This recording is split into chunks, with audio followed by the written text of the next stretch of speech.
I'm Alvin Ciano, and this is A1 Minute. This week's winning topic is racism. Easily one of the most complex topics I have touched on. I will break this down in two different videos. So this video will be on the theory of racism. You know, that's the physicist in me coming out.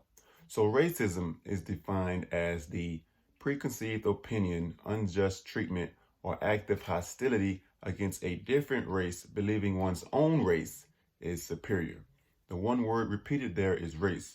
Race is defined as the grouping of humans by shared physical or social qualities as viewed by society. Subjective aspect at the end.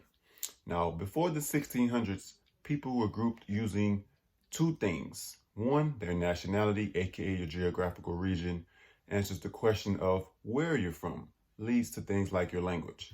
And two, your ethnicity, aka your cultural tradition, answers the question of what you're from, leads to things like your food and religion. Now, in the 1400s, Europeans wanted to escape the turmoil known as the Dark Ages, so they set sail. By the 1600s, colonization is well underway, and European scientists grouped and divided the human race into four types of color races.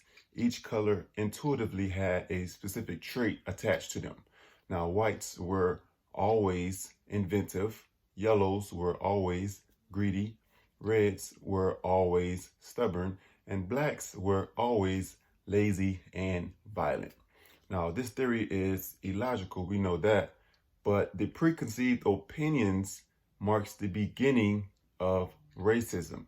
Therefore, racism is attached to the concept of race from the get-go. It is scientifically impossible for the hue of a person to be that of the color black or the color white. If anything, Europeans are closer to pink in color and Africans are closer to brown in color. So understand, racism overall is built on the concept of dehumanizing people into things, aka colors. Like, comment, tag below. Racism Part 1, the theory of racism.